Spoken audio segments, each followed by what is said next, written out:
As we've talked about inflation with what feels like the last 4 years, people often ask the question of, well, what does that mean? How does this impact my money? And so that's what we're going to look at in our video today, how inflation impacts your retirement.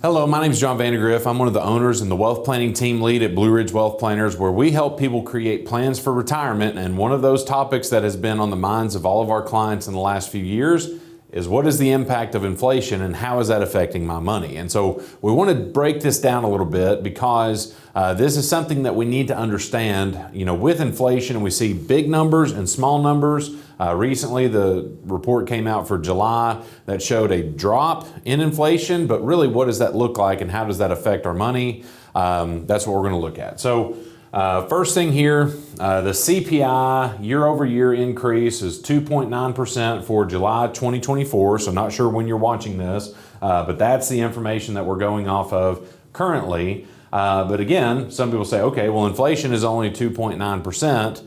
But as we look backwards, we see that inflation has a much larger impact than just this 2.9% over the last few years. Because one of the things that we look at with inflation is it's an additive effect. And I saw somebody had posted on social media comparing weight gain to inflation increases. We're going to see an example that I'm going to look at more from a increase in cost perspective, but it will tell a very similar story. So let's say you had an item that tracked along with the CPI increases, and we got this from government website here. So let's say that item in July of 2020 cost $100. And again, what we're going to see is the year over year increase of inflation, how that would affect this item that had a direct link to the CPI figures that we just looked at. So from July 20 to 21, that item would have had a 5.4% increase, so it would have cost $105.40. So you say, okay, 5% increase, that's manageable. We don't like it, but it's high. The next year, from 21 to 22, we see an 8.5% increase, not from the original price, but from the price the previous year. So really the total impact there is approaching, 14% and change from that original price, but it's just an 8.5% increase from the previous year. Then the following year, you say, oh, well, inflation's gone down from 8.5% to 3.2. Well, really, that just means this price has increased 3.2% from 22 to 23. And then with this most recent reading at 2.9%, we did have a slowdown of that growth potential, but still that price would have gone from 118 to 121.44. So as we look at this, over that, time from 2020 until now, you would have had a 21.44% total increase. And so as we look at this, if you're expecting, something that you have cost-wise to stay the same, that's a pretty big disappointment there, because inflation does have a real impact that, especially in retirement, when you're on a fixed budget or maybe you're in things that don't increase with inflation, you've got to either find somewhere else to take those withdrawals or potentially think of different ways to supplement that income, versus when you were working.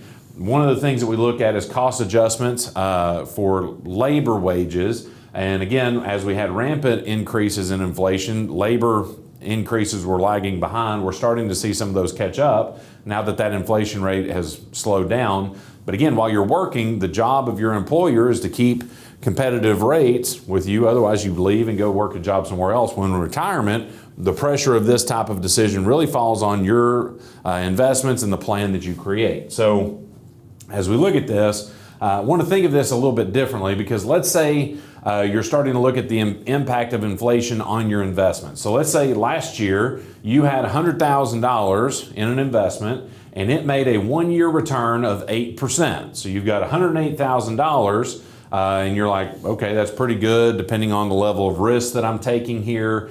But as we look at a year ago, in July versus now, inflation has increased 2.9%. So if we adjust this return for inflation, you see that basically you've got a little bit over 5% that has benefited the investment here and caused it to be ahead of inflation, by 5.1%. If it had made $2,900, it would have been exactly level with inflation. So the buying power of this money would have effectively stayed the same over that year. Hopefully that makes sense. If not, leave us some comments and we'll clarify. So as we look at this, when we have a broader conversation with people about retirement planning, the two areas that really get most affected by this inflation conversation are obviously what we need in income, how that gets adjusted over time, but also the impact of that income pool on our investments. Because obviously as you look at this, I'll talk about some different schools of thought when it comes to how you go about pulling income. But when we look at investments, this is the way that we really have this conversation, thinking about your money and what you need off of it. Because normally, if you're in a position where you establish, okay, here's what I need to spend, you may need to add taxes to that. Then we look at all these sources outside of your investment bucket, whether it's Social Security pension, maybe rental properties if you view those separate from your traditional investments, maybe if you're working part-time or you have a spouse who hasn't retired. Lumping all those things together, you get a total of income sources, and if that's enough to cover what you need, great. There's nothing that you need to pull off of this, but if there's a difference between what you're bringing in and what you need to cover your expenses, that's where you've got to dip into your investments and see how much or what percentage is that amount from the current investment bucket that you have. And if you're not close to retirement yet, you need to add inflation both for your expenses, but also for the growth potential that you see on these dollars as well. So as we look at this, digging into that income, we want to take whatever that amount of withdrawal is, and let's say it's in a position where you need 3% off of your current investments. If you grew it by 3%, then essentially your bucket would stay the same, and then you'd be back next year with, let's say it's $500,000. So that'd be what, $15,000 that you would need off of that money.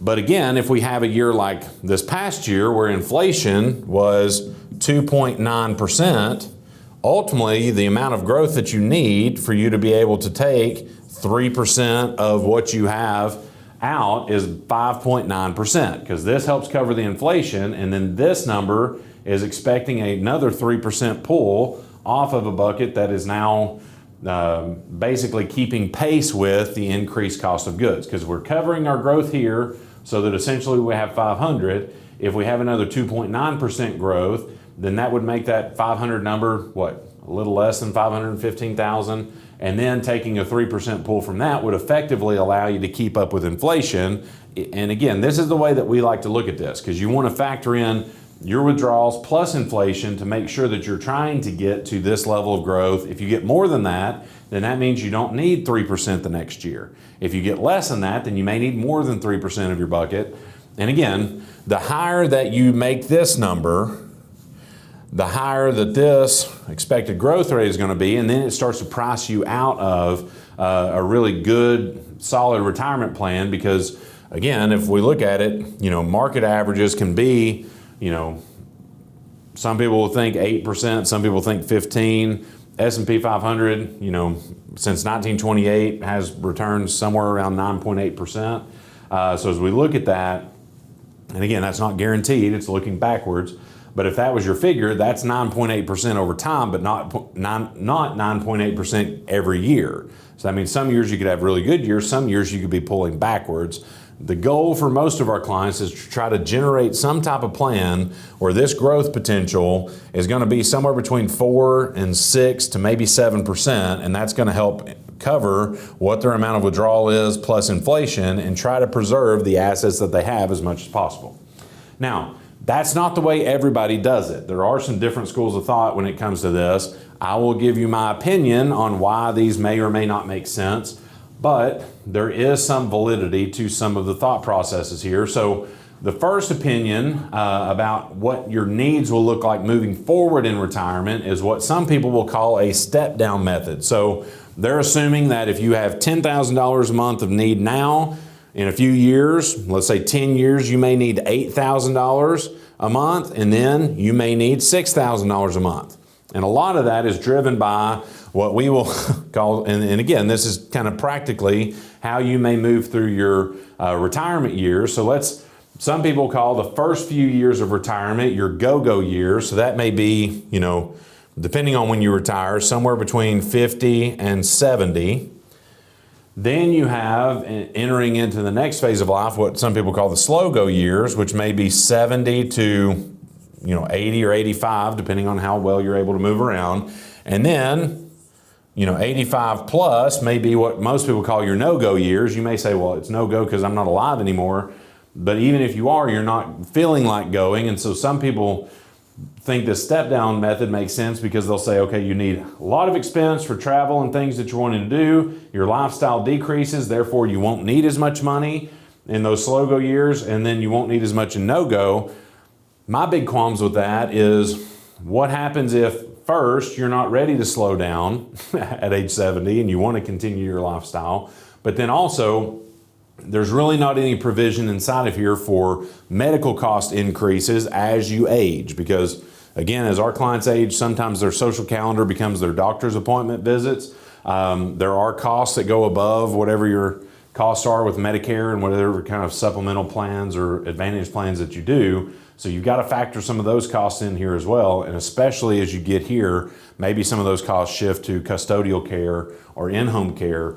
Again, you've got to be able to factor that in to some of the income conversations. The next opinion when it comes to your needs in retirement would be what's called the no inflation needed method. They're going to say, basically, you start out, if it's $10,000 a month that you need, you just factor that $10,000 a month as a straight line through the next 20 to 30 years of your life. And similar to what we talked about, they're arguing that your lifestyle decreases at a similar pace to inflation increasing.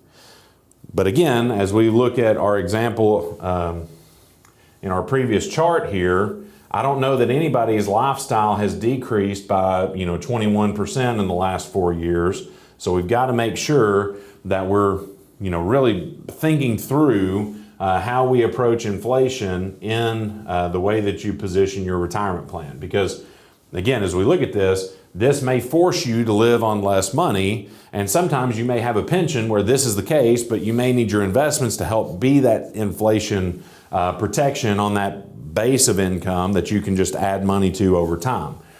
So again, I would not recommend this either unless you're just in a position where this is the forced way that you have to do it. It really puts a lot of pressure on your ability to budget all the things that you need to spend over time.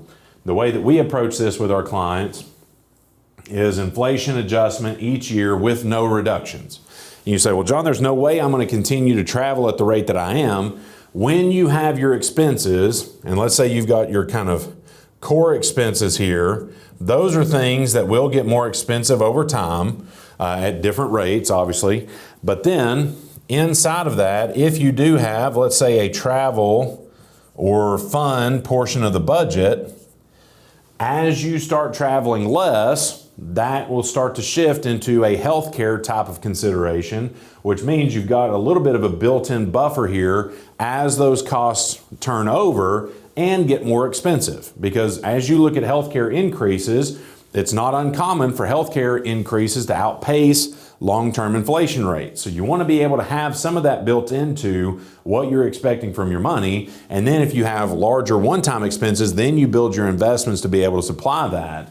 But again, I think it's wise to be able to factor in where you start retirement with inflation added in, and then make sure you're able to provide that with increases every year for the rest of your life. Even if you don't spend that money, you can, and that's really the point of creating a good, solid retirement plan. So as we look at this is the type of conversation that we're having with people. As you see the link below this video, I would encourage you to click that. We can talk through inflation, but also all of the areas that get affected when you start building a retirement plan, because the truth is income and investments aren't the only thing that's impacted by this. Taxes have an impact, healthcare, family and legacy considerations, all of these pieces tying together, and you want to make sure you're building a cohesive plan where the left hand knows what the right hand's doing and really allowing you to do the things that you're ultimately wanting to in retirement, and building a plan that allows you to feel comfortable doing that for an extended period of time. So Like I said, if you'd like to set up a time to talk to us, click the link below this video. We'd be happy to talk you through where you're at now, what things you want to accomplish, but also how we can help you guard against some of the dangers of inflation as your money continues to progress.